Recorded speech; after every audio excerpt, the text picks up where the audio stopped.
Good evening. I'm Charles Kuralt, and you're just in time. With a flutter of flags and a ruffle of drums, this is the American Parade.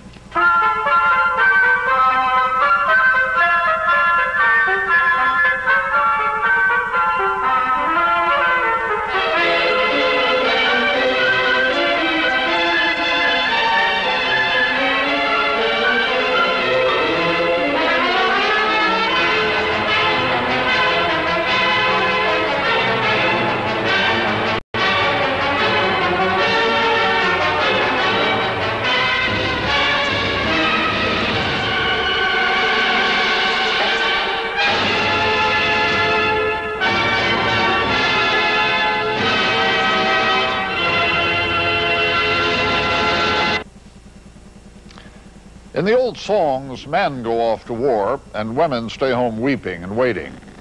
The old songs are not about our time. Diane Sawyer reports on the new journalists, the women at war.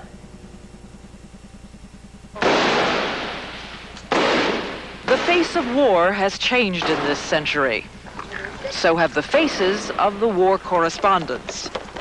Once a war story was a man's work. But today, women report from the battlefields around the world, like the ones in Central America, where women represent some of the biggest news organizations in the United States. Photographer Cindy Karp, Time magazine. In spite of all the fears, all the dangers involved, I feel really fortunate that I'm in this position, that I'm one of the people who can see all this going on. It's incredible for me, and I feel lucky. Television producer Susan Mills, the MacNeil-Lehrer NewsHour. When I first started coming down here, I was very intimidated. I mean, all the men were so, they were trying to out-macho each other. And I thought, well, there is no way that I can possibly get close to that. Radio reporter Lori Kasman, the Voice of America. When you go into a situation and you're going in as a reporter, as a human being, and it's coincidental that you're a woman and the next person's a man.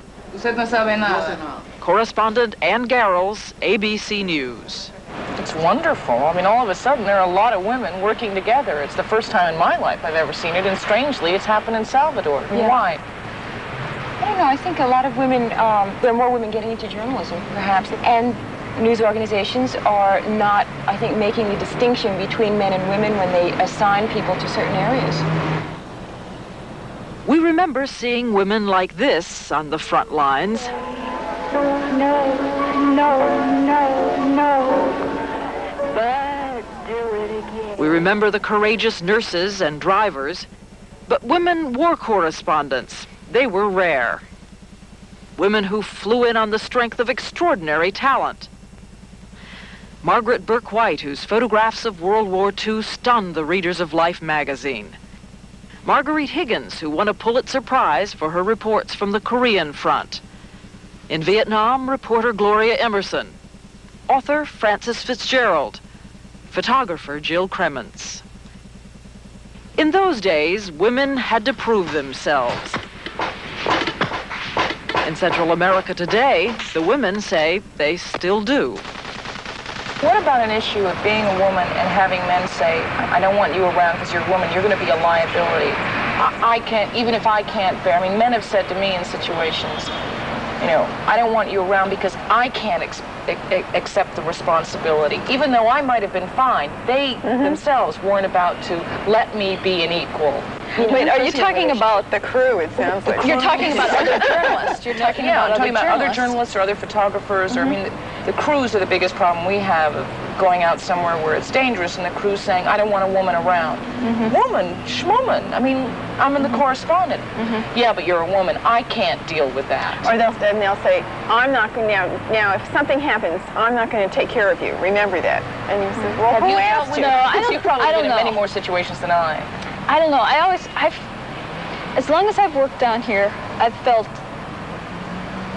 respected, I guess you'd say respected by my peers. But the other side of the coin is the people we have to work with, whether it's the Salvadoran army, the Nicaraguan army, Salvadoran guerrillas, whoever you're dealing with. And I think attitudes vary. you're a novelty because you're there as a woman. And it's kind of a joke if you show any kind of physical weakness or that you can't walk as fast or as Do they offer to long or carry your whatever. equipment for you? I don't mind that at all. Courage and endurance. Both are tested regularly on the Central American beat. When you're walking in, there's not much you can do to prepare yourself. I mean, if you walk 5 miles dreading what you're going to see, you're not going to be in very good shape by the time you get there. If you walk 5 miles pretending you're on a picnic, that doesn't work very well either. You just go with it. Jane Wallace reports the news from Central America for CBS. When guerrillas ambushed a train in rural El Salvador, killing some military and civilian passengers, Jane and her crew hiked almost 3 hours, carrying 60 pounds of gear to reach the scene of the attack.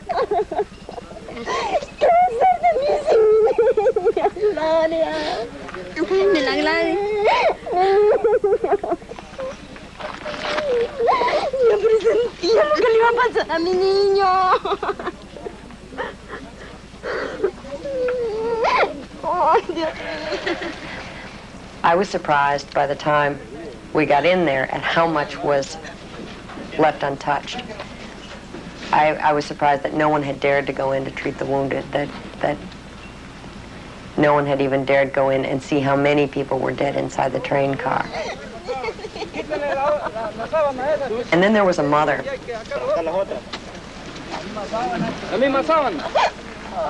She was crying. This young mother was crying, and she was saying, what was she going to do without her child? What you'd really like to do is go hold that woman. But you don't. You roll some tape on her, you find out what her background is, and then we had to keep going down the tracks. The engineer says there were 20 government guards on board when the guerrillas attacked the train. The guerrillas attacked the train the night before the New Hampshire primary, and there was no room for that story in the broadcast. It happens. You don't have much choice in what to do. You have a beer, you go to bed, and you start again the next day. I find it's difficult to just get away from the story when you just want that evening's dinner where you can just go talk with a friend and talk about things other than the story. I don't have any friends anymore who aren't journalists. I'd give anything for a friend who wasn't a journalist. It's funny how you I think rapidly you become very, I get to feel isolated. And when I go back to New York, I find it's very difficult to plug back into my friends. They just don't want to hear about it. It's not part of their reality, and it's difficult for you to sort of get that release. Well, I was just back in the States for the first time to see friends in a couple of years, and 2 of my very best friends have had children since I saw them last.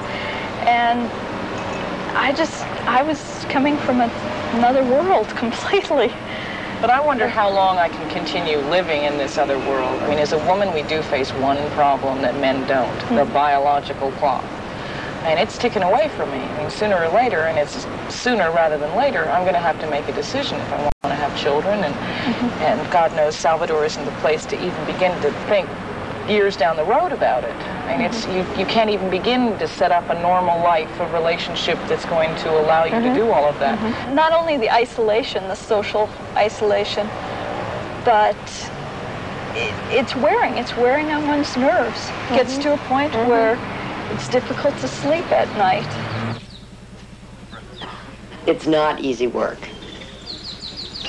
It's never going to be easy work down here. But it's important work. And the payoff is in knowing that you have found the resources inside yourself to do what it takes.